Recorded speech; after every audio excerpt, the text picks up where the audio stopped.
E3 may be done and over with, but the news keeps pouring in. This is the update for June 14th, 2014.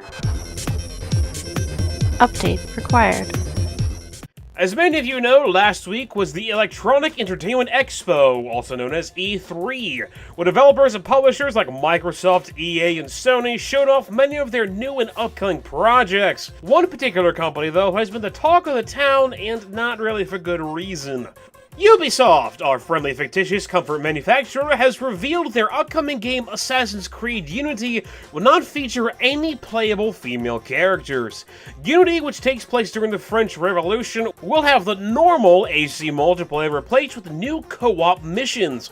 These missions will allow up to 4 players to run, stab, and parkour the way through Paris as you assist the rebels in overthrowing the country's upper class. When asked if players will be able to play as female assassins in an interview with Polygon, Alex Amancio replied, "To be very honest, we had planned to have female assassins in the game, and essentially, we ran into the reality of production. It's double the animations, double the voices, all the stuff, and double the visual assets, especially because we have customizable assassins. It was really a lot of extra production work."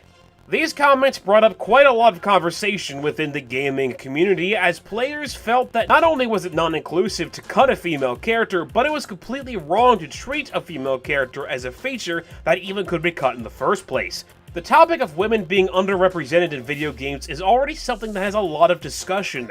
Even though multiple indie games have featured female protagonists as well as side characters, there are only a few when it comes to AAA titles. Characters such as the new, more realistic Lara Croft, as well as Nintendo's bounty hunter Samus, are 2 examples of strong female characters that I can think of off the top of my head, but I can easily think of many more male characters. This is just one example of the problem many see with the gaming industry, and Amancio's words have just fueled the fire. Amancio went on to explain himself about cutting things to make sure that they could get the game done on time. Because when you're playing co-op, everybody is Arno. Everybody else is another assassin. But they all have, like for example, if we're all playing together, you will be Arno on your screen, and we will have our gear, our custom gear, but our faces will be just other assassins. So because of that, we know that the common denominator between everything was Arno. The only real option was to cut the female avatars. Helping to back up this statement was an anonymous post on Reddit by GameProdMan. In this post, he claims to be a producer/project manager of over a dozen shipped titles across every major platform, and goes over both different terminology and reasonings about what Amancio means. Different words get used with different contexts within the game industry that have a different flavor internally than what it might mean to the general public. Words like cost, expensive, and feature can mean entirely different things depending upon who you're talking to. Something costly could mean that it takes up a lot of bandwidth cycles within a game engine. Something expensive could mean that the project manager feels that it's going to take a lot of work, effort, or complexity during a particular release cycle. Something that's a feature could simply be a particular requested item from a designer. The post goes on to talk about developers needing to hit strict timelines for both the publishers as well as companies who work with the publisher to make sure the game releases on schedule, as well as extra time employees who have already been working very hard on the project will need to spend adding a female character to the game. It also goes on to talk about how the female character wasn't even a main assassin you could play as in the first place, but instead an additional character, and that everyone playing the game co-op doesn't even get to choose between which of the 4 male characters they get to play as, but instead they only play as Arno. Everyone will be playing as Arno. Even though your co-op friends will have different faces on your screen, everyone is still going to be playing as the exact same character. This means that in order to add a female version of Arno that players may or may not even see, depending upon whether they play co-op or if one of their friends gets chosen as random to be the female character, the developers had to create a whole new character from scratch for a game that's already very far along in its production. Ubisoft level designer Bruno St. Andre estimated to Polygon that more than 8,000 animations would be needed to create even just the female skeleton for the character. On the contrary to this thought process though, Naughty Dog animator Jonathan Cooper says that creating a female skeleton to use in animation could take a day or two's work. Cooper, who is the animated director for Assassin's Creed 3, explained to Polygon, "I think what you want to do is just replace a handful of animations. Key animations. We target all the male animations onto the female character and just give her a few of her own unique walks, runs, and anything that can give character." He also said that you can quite easily put male animations onto a female character, and that it can still be quite good.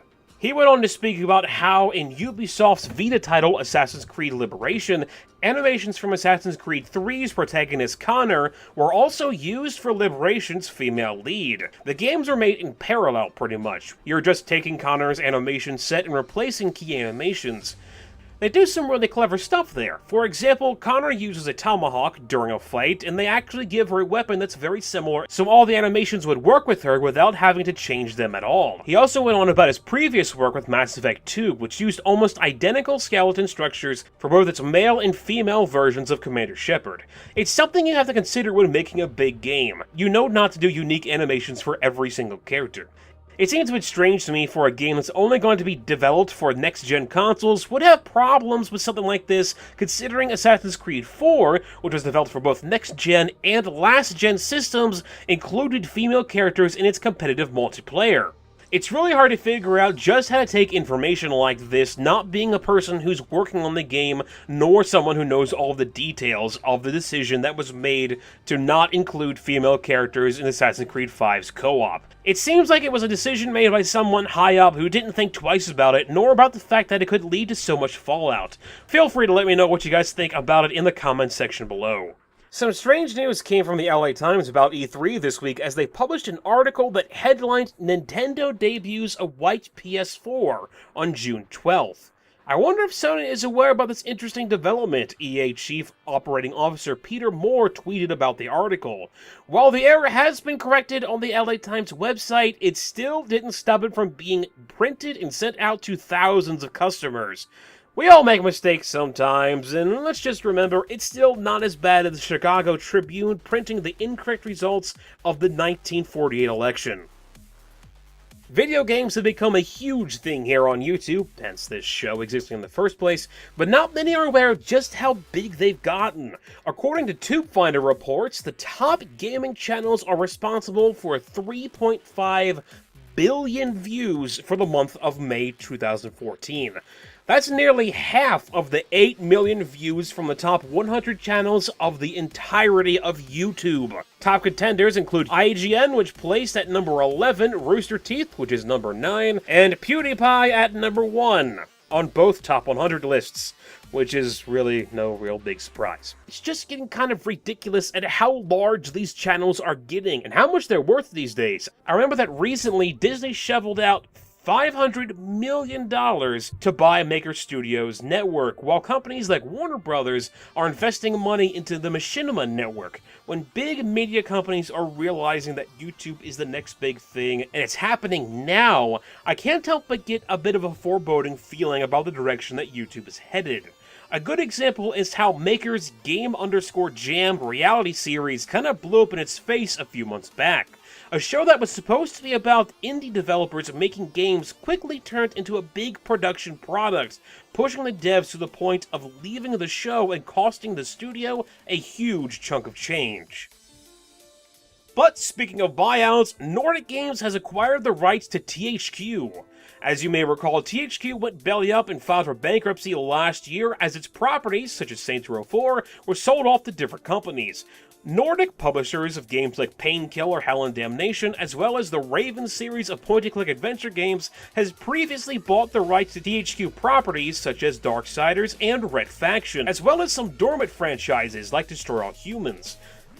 If you haven't heard of Nordic Games before, then you're definitely not alone, as the company has been kind of hidden under the radar for a long time now.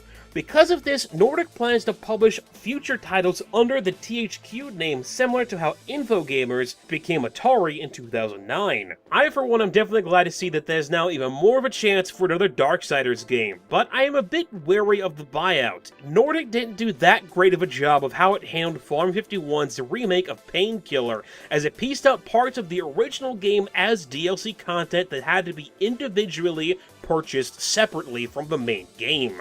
Currently, I'm optimistic, but I'll definitely be keeping my eye on these guys. Lastly, got one more story for you guys, as AFM, or American Federation of Musicians, has developed a new agreement with Microsoft about composers making music for video games. AFM is a union that represents musicians in the industry, making sure that companies provide such things as pension funding, healthcare, and overtime pay to their employees. 2 years ago, in 2012, AFM drafted a new agreement for musicians in video games that was very quickly turned down by every video game studio or company that ever saw it. This issue came to light on June 9th as Grammy-nominated composer Austin Wintory went to YouTube calling out AFM's issues. Wintory explained that none of the musicians under AFM were involved in the creation of the 2012 agreement. That particular agreement meant that for the past 2 years, no one under AFM could make music for video games without facing a heavy fine. A fine that Wintory is currently facing for his work on the Banner Saga and could cost him upwards of $50,000. This new 2014 contract, however, was quickly taken up by Microsoft. Wintory states that there are still some definite problems with the 2014 contract, but even if one session emerges from it, it's a huge step up from what's happened in the past 2 years. A union is supposed to be designed to work for you and be something that your every man or woman can fall back upon when going up against big business companies, and not something that's supposed to work against those they represent. It's definitely good to see that they were finally able to get something done with this new contract. I definitely hope that other companies will agree to it along with Microsoft. And now, 5 celebrity names that could also be candy. Number 5, Gushers. Number 4, Benedict Sour Patch. Number 3, Sheryl Crows. Number 2, Jew Jawbreakers. And number 1, Ted Nugent. This week's featured channel is Pushing Up Roses, offering both reviews as well as some Let's Plays. Roses shows her knowledge of old classic and not-so-classic titles, such as just about every single humongous games game, as well as Tattooed Assassins. Yes, Tattooed Assassins. It's a game. Thank you guys for watching this week's episode of MegapieMan, and you've just been updated. Update complete.